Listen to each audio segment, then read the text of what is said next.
Hi, I'm Matt Skalski, and in this video I want to go through some normal cervical spine anatomy with you. And we're not going to get into variants or anything else in this video. We're just going to be focusing on normal anatomy. And I apologize in advance if you hear a bit of a background hum. That's my air conditioner. It's over 100 degrees outside, and so it is just working. But so let's start up here at the top of the cervical spine at C1.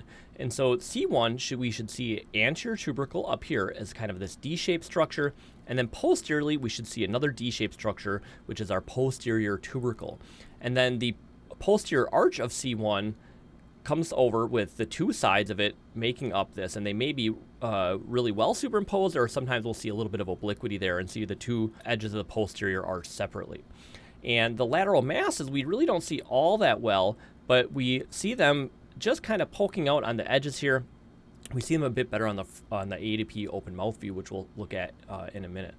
And then the joint that C1 makes with the dens is the atlantodental interval is what we call it, and that should be a small joint about up to 3 millimeters in adults, up to 5 millimeters in children under 12, and roughly we want it to look about the same size as the facets in the lower cervical spine. And so when we're looking at that, comparing with the 3D model here, you can see that the anterior tubercle, we really only see the center portion of it. We don't really see the portions coming out to the lateral masses, and we don't really see the transverse processes at all either, which are kind of pointing straight out at us here. And so let's look here at C1 on the open mouth view. And so on the open mouth view here, we see the lateral masses. This is kind of triangular shape. And we kind of see two edges here immediately because of the shape of these, as they're a little bit kind of obliquely tilted relative to our X-ray. And then that space between the odontoid process, or the dens, and the lateral masses is called the para-odontoid space. Okay, and there may be a little bit of a sulcus here in some people next to the dens. We'll talk about that in a little bit. And then the transverse processes come out here with the transverse foramen, and depending on how flexed or extended their head is, we may see that project a little bit differently. The posterior arch of C1 crosses across the bottom here, and you can see why that is when that projects a little bit more inferiorly. And then we may or may not see the top edge, and we may or may not see C1 crossing, or the anterior arch crossing across here. So and then this is the atlanto-occipital joints. Up here you can see they're a little bit obliquely tilted relative to our central ray on the lateral radiograph that we looked at, which is why we don't see them. Similarly, the tilt of the atlantoaxial facets here prohibits us from viewing them on the lateral view as well. So we come back to our lateral here, you can see that we don't really see these joints at all just because they're not aligned with our central ray. And then just above this, we'll see our mastoid processes and our mastoid air cells coming down, and then it'll make this kind of more reticular looking appearance, and that's normal. And it may be a variable size, so sometimes they'll be bigger or smaller, so the degree of overlap that you have to deal with may change from one person to the next. Back here we have our external occipital protuberance, and up here we have our posterior edge of our hard palate, and oftentimes we'll compare the relationship of the dens to a line between the posterior edge of the hard palate tangential to the occiput, and that is called McGregor's line. And it shouldn't be more than 4 millimeters above that line. And I'm just going to go through a few things here before we get down to C2. And so these are our mandibular condyles here. This is the angle of the mandible, and you can see that this person is well positioned. These are nicely superimposed. There's no obliquity, lateral head tilt, or anything like that. This shadow is our soft palate extending back from our hard palate back here. And then we see our air shadow, our nasopharynx, and then our oropharynx coming down here. And then our pharynx will come down here, and then we will see the epiglottis, which will fold down and then shunt food into the esophagus down here. So the esophagus begins roughly there. And then we see our larynx, or our vocal cords, projected here. And we really don't make out the detail of that anatomy all that well, particularly because as we age, overlying that, we'll see our thyroid cartilage calcified. And this usually will begin, in our young adult life, in our 20s, and then it will slowly mineralize. And sometimes it can become quite chunky and irregular looking, and that is also normal. And then beneath that, we'll have our cricoid cartilage, which will also calcify. So I'm just kind of drawing the expected appearance of what that will look like in an older individual. So behind the pharynx, the soft tissues, the prevertebral soft tissues between the vertebra and the pharynx, we call that the retropharyngeal soft tissues. Those should not be more than 7 millimeters in thickness. And then once we get down here to the esophagus, the retrotracheal soft tissues should not be more than 22 millimeters in thickness. And so if they are thicker than that, then that tells us that there's some degree of swelling or mass in that region that we need to be concerned about. And so the easy way to remember that is 22 at 7 and 7 at 2, right? So 22 millimeters at C7 and 7 millimeters at C2. When we're talking about C2 then, we'll see our odontoid process here like we've already mentioned, so I'm just going to highlight that here for you. And the tip of the odontoid process we usually don't see all that well, but unfortunately we do kind of have to know where it is because we have to understand its relationship relative to the foramen magnum, which is the foramen magnum is going to be between the opistheon back here, and then if we follow the clivus down to the basian, okay, so this is our foramen magnum. And so we don't want the dens up in that space because that's going to crowd it for our brainstem, right? And that would be called basilar invagination. But and so how do we estimate where the tip of the dens is when we can't see it all that well? And in this individual, I think we probably can see it okay. But if we look at roughly where those atlanteal axial facets are, that kind of is going to split C2 in half such that the vertebral body of C2 is here, and then the dens should be roughly the same height above that. So we can always kind of just go like this and say, all right, it's going to be essentially twice that distance. Okay, so that's usually how we estimate where the tip of the dens is when we can't make it out all that well.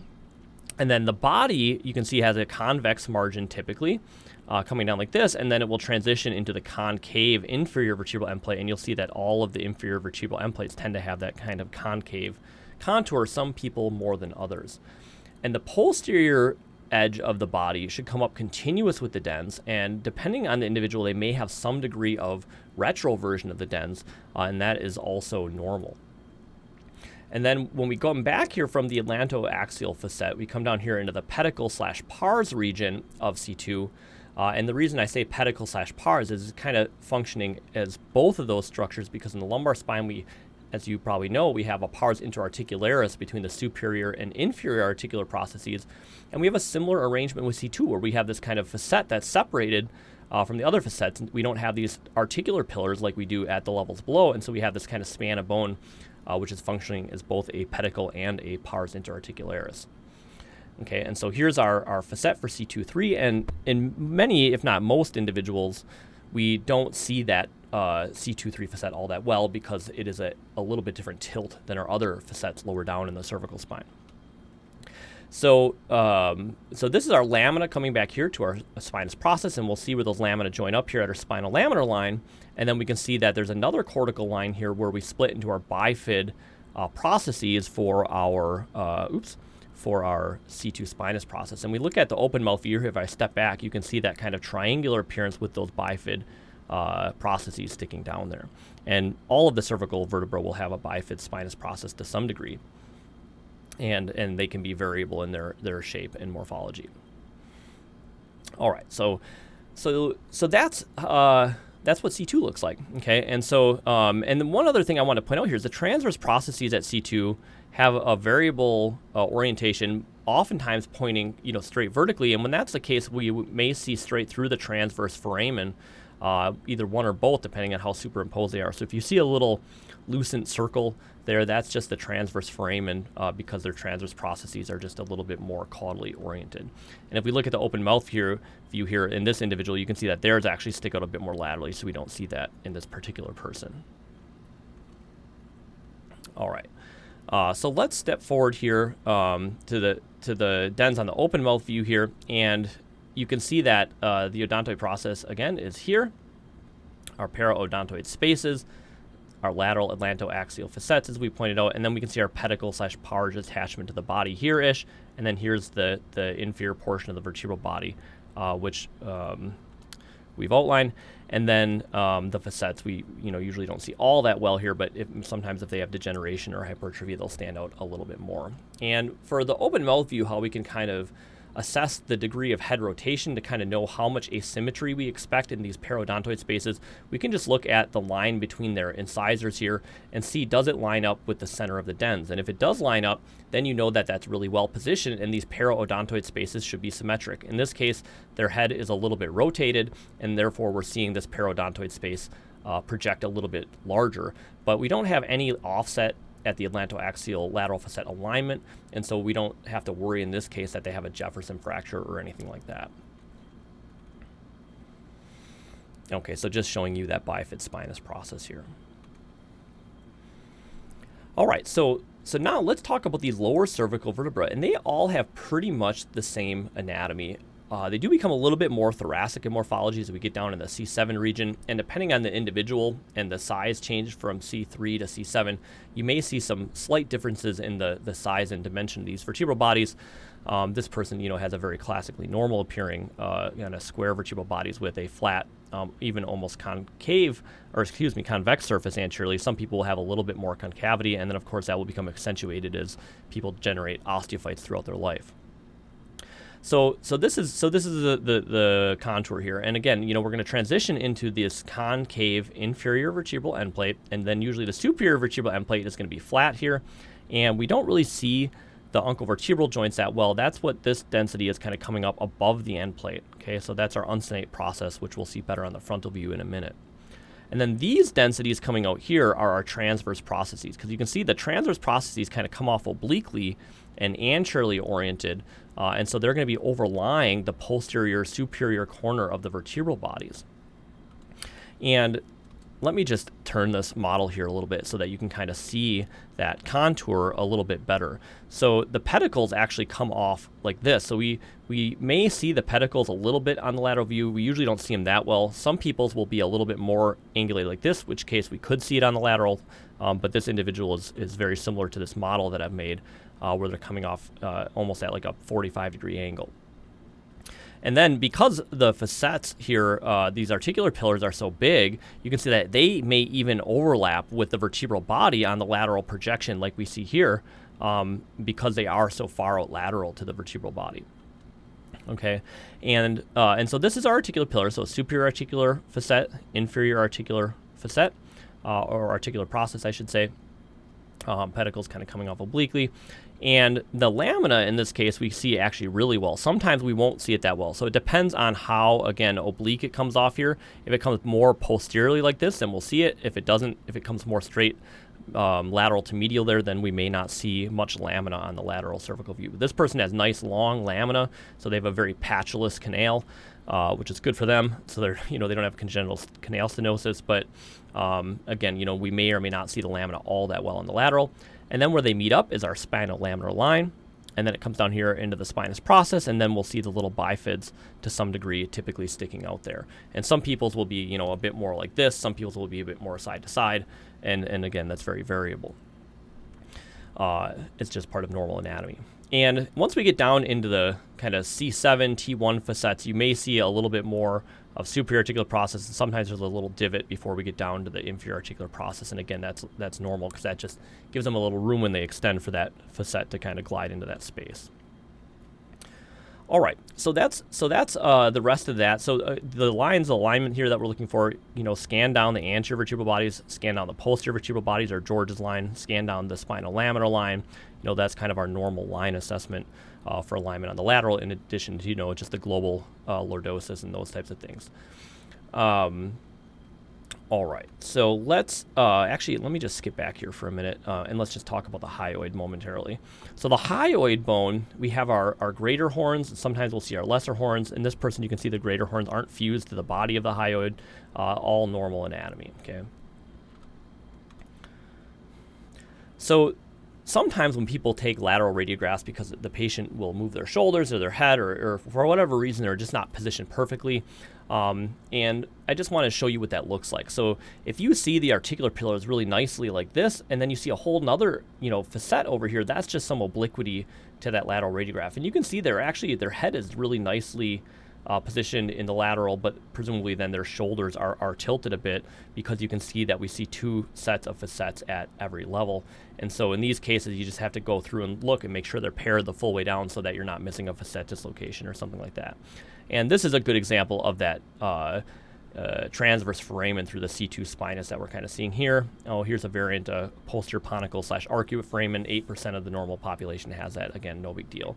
And then that little divot I mentioned, you can see a little bit here, that kind of hiccup along the superior articular facet is kind of transitioning into the kind of more thoracic type morphology. All right, so let's talk about these lower cervical vertebrae on the frontal view. And before we get down there, I just wanted to highlight, again, the mastoid processes here. And I'll often look at these to see, how much lateral head tilt they have, our angles of our mandible here as well. And oftentimes, if we look through the mandible on the frontal view, then we can see the dens, and that will help us with counting sometimes if they have, hypoplastic first ribs or cervical ribs or something like that. All right, and so this is the inferior edge of the C2 body. Here's C3, C4, C5, and you can see at C5, 6 in this individual we see pretty well. But depending on their lordosis and their anterior head carriage and these things, projectionally we may or may not see the vertebra as well profiled on the frontal view. And of course, the tech plays a role in that, and how much tube tilt they use to sneak the x-rays up underneath the chin. But nonetheless, what we're looking for here is we're looking for these unsonate processes sticking up here, and we may or may not see the uncovertebral joint, the separation with the level above, or von Luschka's joint, if you will. And then, so this is the body here, so I'm just going to highlight the body, which you can I like to think of as a cat. So if you draw some eyes on here and a little triangle nose and a smile and some whiskers maybe. Okay, so happy little cat there. And you can see the pedicles here nicely at the levels below, but again, because they come off at such an oblique angle, we may or may not see them all that well on the frontal view, but we're not usually going to see them as these nice circles, which have to be seen en face to be able to see that appearance. And then way out here laterally on either side of the vertebral bodies are our big old articular pillars. So I'm going to highlight it on the 3D model here first, and then we can kind of cross-localize that to what it will look like out here laterally on the frontal view. And then the transverse processes will create a little bit of this kind of heterogeneous type of appearance, and we may see them extend far enough to poke out here lateral to the articular pillars, which this person has a little bit longer transverse processes, so we actually see them kind of poking out here. But they come all the way back to this pars / pedicle, or excuse me, the pedicle region. All right, so if we look at that here, that's kind of what we're looking at. I need to keep turning my pen on. So here's the pedicles kind of coming off obliquely, and then we see the transverse processes overlying the articular pillars, and they may or may not extend lateral to the articular pillars, just depending on how long they are. All right, and then the bifid spinous here you can see, and then oftentimes we'll see that on the frontal view is something like that, and that just depends on how much we see that. For our air shadows, you can see that we can see our pharyngeal air shadow here coming down into our piriform recesses, and then we see our larynx. And depending on how contracted someone's vocal cords are, we may see more or less narrowing, and we call that the laryngeal constriction, and that's normal. So this person's is wide open. They're not contracting it like when we say E is when we contract it. So just depending on what someone's doing, you may see this be more narrower or more wide. And then this is our tracheal air shadow coming down here overlying the central region in the midline.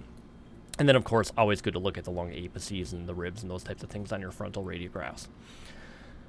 All right, and actually maybe let me, as long as we're on this x-ray, just point out some of that anatomy. So here is our T1 transverse process. Here's our costotransverse joint, our costal tubercle, and then you can see this come over here to the costovertebral joint more medially, and that's similar anatomy as we go down.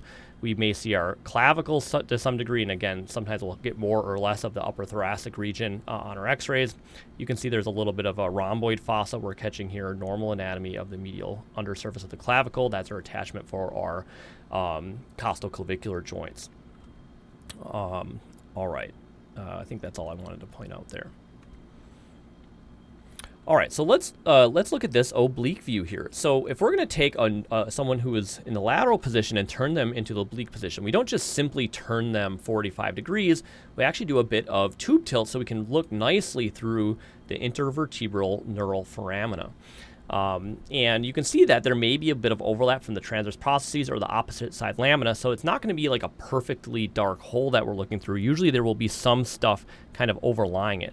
But what we're really kind of looking for is the outer contour and seeing how the facets impact the posterior margin and how the uncovertebral joints impact the anterior margin of the joint. Because you can see that the von Luschke's joint or uncovertebral joint is right here bordering that anterior surface as well.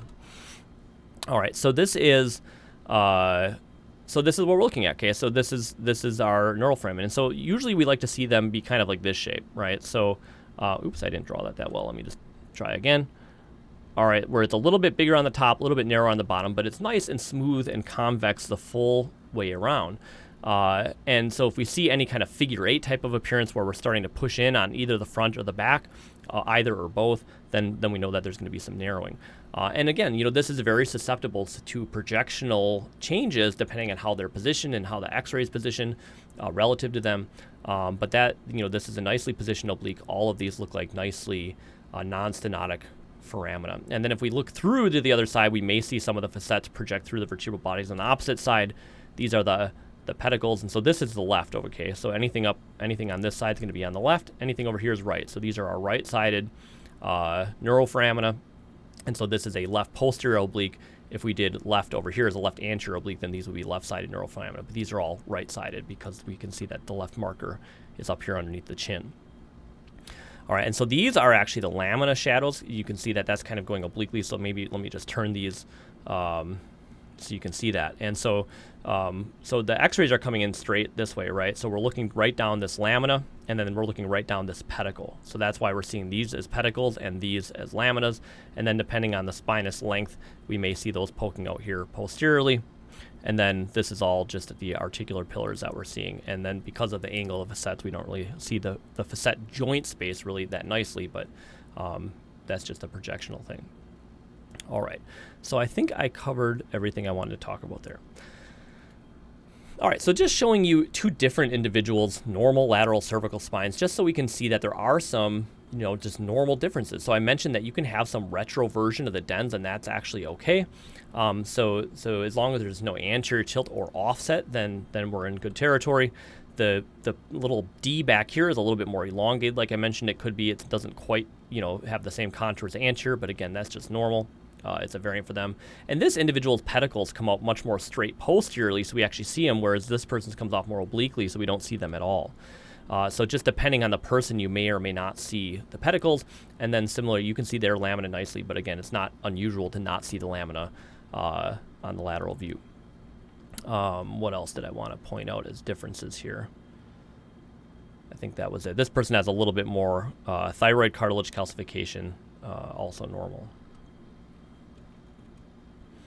And so let's compare two different frontal views just to show the differences. So this is the one that we already looked at, and one thing I forgot to point out was this is a hyoid shadow coming across the top here, and then oftentimes we'll see, depending on their degree of mineralization, the thyroid cartilage kind of projecting like this. And so this person, maybe we can get a little bit of a sense of that because theirs is a little bit more densely mineralized, and then this is their hyoid bone up here. Okay, and so it's very common to see these kind of projectionally superimposed to almost create like a ring-shaped structure, and I occasionally will have clinicians ask me about that. All right. And yeah, so I think everything else here is more or less the same. There's not a lot of variance from one person to the next, but do notice, actually, if we go back to the prior slide, notice how this person really does not have a very significant lordosis, right? So they have a mostly alordotic or a flattened lordosis, and so now on the frontal view, we actually get a really good view of all of these vertebrae looking similar versus this person who has a bit more of a lordotic curve. We don't see them quite as well because they're moving out of the plane of the x-ray. Okay, so now let's compare that again and look at that. So we can see every one of these, happy cats here versus this one, we only see a couple of them that are nicely aligned. And then comparing those open mouth views as well, this is good to show the difference between head positioning. So this person is a bit more extended, which is usually preferable to have them, a little bit more extended than a little bit more flexed, because when they're a little bit more flexed, then we get the teeth overlying this region. It makes it much harder to look at it because you have to look through this teeth with all these different shadows versus the occiput, much less complex anatomy there that we have to look through. But nonetheless, you really couldn't do a lot better with this x-ray outside of just extending them a little bit because they just have a little bit more their relationship at the base of their skull at their craniovertebral junction is just slightly different than this other person's. And so I would, if you're a tech watching this, I would recommend to err on the side of a little bit too much extension when you're positioning the open mouth views, because that's easier to deal with from a diagnostic perspective than too much flexion. All right, and so again, you can see their transverse processes of C1. You can kind of make out their periodontoid spaces here on either side of the dens. They have a little bit of a periodontoid notch. Again, that's normal. And this person's atlantoaxial facets are a little bit more horizontal. They're not quite as tilted. So these ones you may actually see on the lateral x-ray a little bit better. And let's go back to this person's lateral and see if that's actually the case. No, we don't really see it that bad. Good. Okay, so it's still out of the plane of the x-ray, so we don't see them that well. And if we look through, we can see their atlanto-occipital joint here a little bit through their teeth as well. They have a bit larger bifid spinous process at C2, and I'm just trying to look for any other differences here. That's mainly it. All right, so that's the end of my kind of brief introduction to normal cervical spine anatomy. I have a full cervical spine x-ray interpretation course on Radiopedia you can buy, which is linked in the description below. And then hopefully in the coming weeks, I'll have follow-up talks on cervical spine variant anatomy and a few other things that you may want to be aware of. So keep an eye out for those. Hit subscribe, hit the notifications so you don't miss any of my future videos, and I will see you soon.